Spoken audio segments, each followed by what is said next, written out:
สบายดีพ่อแม่พี่น้องเบิดสุขสุขคนเด้อพอกับสองพ่อแม่ดาวแสดงกับพี่น้องมาพี่น้องมามื้อนี้กินแกงเขียนหน่อยหน้าฮ้อนแซ่บๆนำกันเด้อพี่น้องคนเด้อมานี่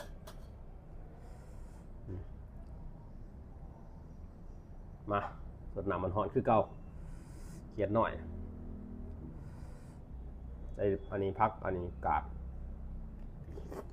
อืม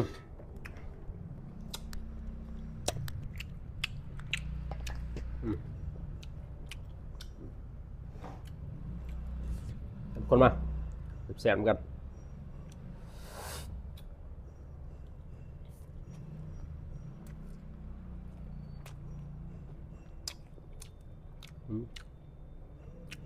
ฮ้อนคัก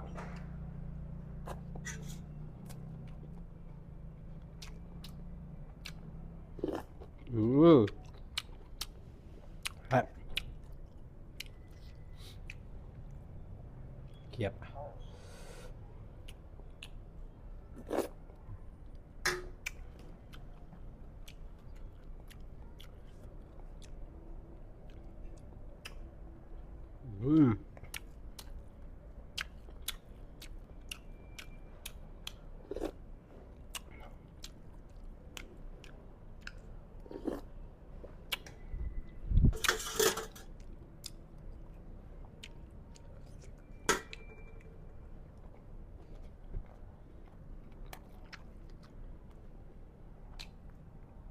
โอ้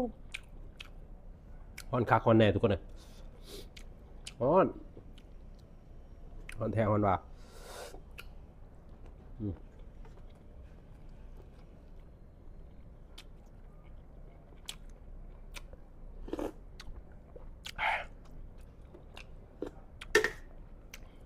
อุ้ย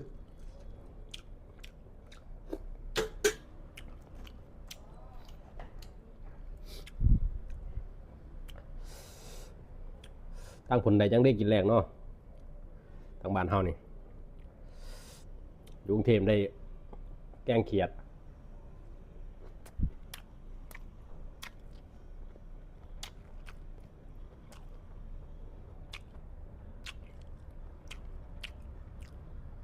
แกงเขียดอันนั้นเอาไว้นังพามาจากบ้านเอาไว้ในเฮิงใส่ตู้เย็นไว้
เขาวเหนียวห่อน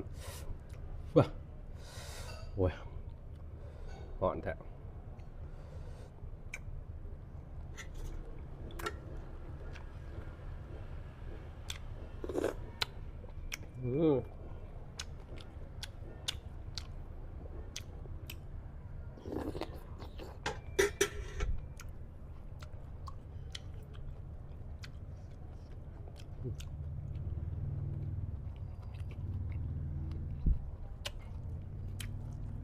ห่อน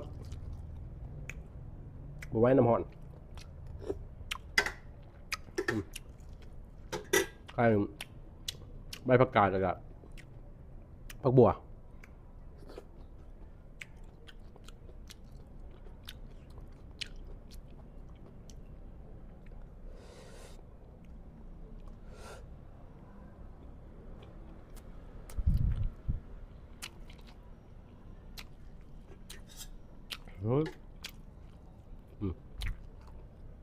เพื่อจนออก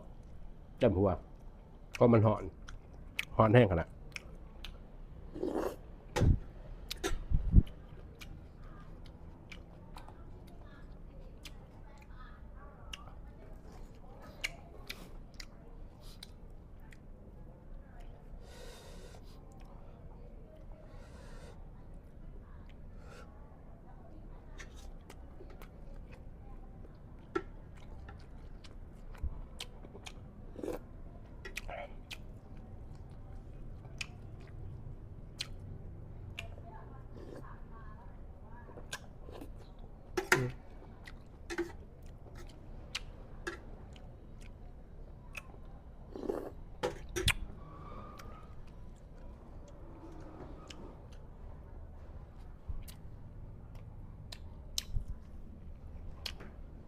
เคเนาะทุกคนเนาะ